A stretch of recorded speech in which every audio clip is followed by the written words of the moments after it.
Hello, നമസ്കാരം. ഞാൻ ഇന്ന് ബീഫ് എടുത്തിട്ട് കറിയല്ല, ഫ്രൈയോ റോസ്റ്റോ ഒലത്തോ അങ്ങനെ എന്തൊക്കെയോ പേരിൽ അറിയപ്പെടും. അപ്പം അങ്ങനെ ഏതെങ്കിലും ഒരു രീതി വെക്കാൻ വേണ്ടിയിട്ടാണ് തീരുമാനിച്ചത്. അതിന് ബീഫ് ഇരിപ്പുണ്ടായിരുന്നു ഫ്രിഡ്ജിൽ, അതെടുത്ത് ക്ലീൻ ചെയ്യുവാണേ. ഇങ്ങനെ ക്ലീൻ ചെയ്തുകൊണ്ട് ഇങ്ങനെ അതിന് കട്ട് ചെയ്തിട്ട് സാധാരണ കറി വെച്ച് ആരും കൂട്ടത്തില്ല. അപ്പോൾ പിന്നെ ഇങ്ങനെ ചെയ്യാമെന്ന് വിചാരിച്ച്. നല്ല ഫ്ലഷാണേ, നല്ല ഫ്രഷായിട്ടിരിക്കുന്ന അതിനെ നമ്മൾ മുറിച്ചെടുക്കണം. കട്ട് ചെയ്തിട്ട് സ്ക്വയർ പീസസ് ആക്കണം. ഇതുപോലെ സ്ക്വയർ പീസാക്കി എടുക്കണം.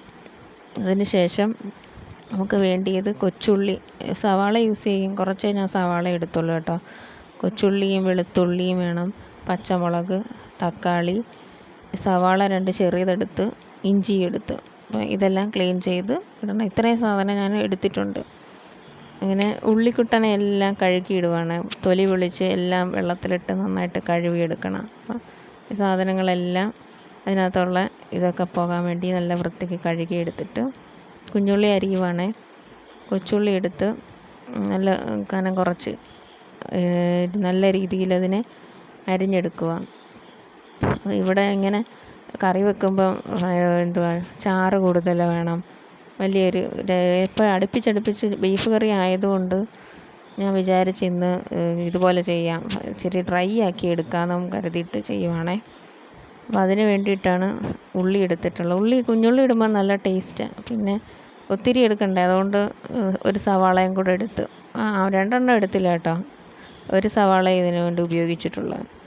അപ്പോൾ അതും കൂടി എടുത്ത് കുഞ്ഞായിട്ട് അങ്ങനെ അരിഞ്ഞ് കഴിഞ്ഞിട്ട് ഇത്രയും സാധനങ്ങളെടുത്ത് തക്കാളിയും പച്ചമുളകും കീറിയിട്ട് മറ്റേ ഇഞ്ചിയും വെളുത്തുള്ളിയും ചതയ്ക്കുമായിരുന്നു കേട്ടോ. പിന്നെ ക്ലീൻ ചെയ്ത് വെള്ളം തോരാൻ വെച്ച ബീഫ് എടുത്ത് കുക്കറിലിട്ട് വേവിക്കുന്നത്. ഫ്രിഡ്ജിലിരുന്നുകൊണ്ട് കുക്കറിലിട്ട് വേവിക്കുമ്പോഴേ നല്ല വേവത്തുള്ളൂ, കുഞ്ഞുങ്ങൾക്കൊക്കെ കൊടുക്കാൻ വേണ്ടിയിട്ടേ.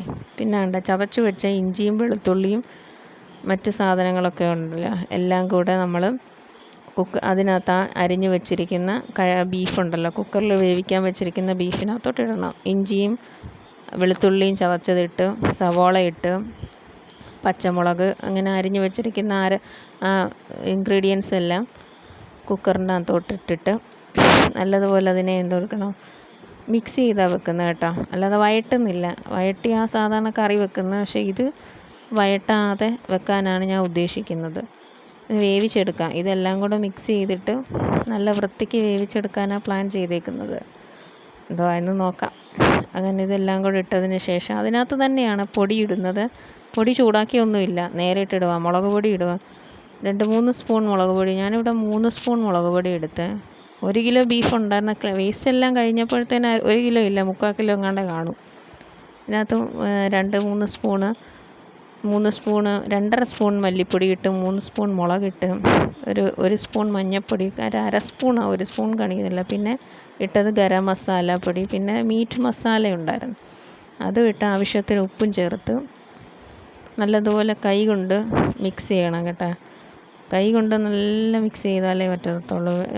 എന്നിട്ട് വെള്ളമൊന്നും ഒഴിച്ചിട്ടില്ലേ, അങ്ങനെ മിക്സ് ചെയ്തിട്ട് നേരെ ഗ്യാസിൽ വെച്ച് വേവിച്ചെടുക്കുകയാണ്. വെന്ത് കഴിഞ്ഞതിന് ശേഷം ഇങ്ങനെ ഇരിക്കുക. അതിനകത്തുനിന്ന് ബീഫിൽ നിന്ന് ഇറങ്ങി വന്ന വെള്ളമാണിത്. നല്ല വൃത്തിക്ക് വെന്തിട്ടുണ്ടേ.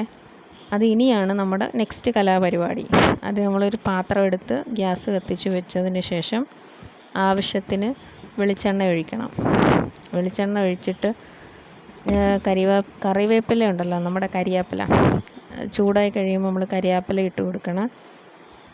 കരിയാപ്പില ഇട്ടിട്ട് നമ്മുടെ കുക്കറിൽ വെച്ചിരുന്ന നമ്മുടെ കറി ഉണ്ടല്ലോ, വെന്ത് വന്ന കറി, അതെടുത്ത് എണ്ണയിലോട്ട് ഇട്ടിട്ട് നല്ലതുപോലെ വരട്ടിയെടുക്കാനാണ് ഉദ്ദേശിച്ചിരിക്കുന്നത്.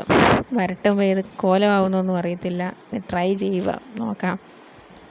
അപ്പോൾ നമ്മൾ വരട്ടി വെള്ളമൊക്കെ അങ്ങനെ വറ്റി വന്ന് തുടങ്ങി.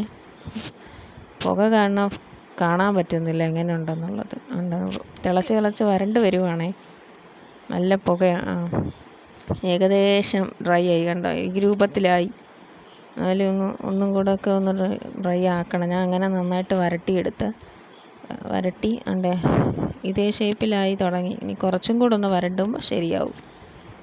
അങ്ങനെ ഇതാണ് ഫൈനൽ ലുക്ക്. നല്ല ടേസ്റ്റ് ഉണ്ട് കേട്ടോ. ഞാൻ ടേസ്റ്റ് ചെയ്തായിരുന്നു. ടേസ്റ്റ് ചെയ്യുന്നതൊന്നും ഞാൻ വീഡിയോയിൽ കാണിക്കുന്നില്ല. നല്ല രുചി ഉണ്ടായിരുന്നു. ഇതാണ് നമ്മുടെ ബീഫ് വരട്ടിയത്. Thank you so much.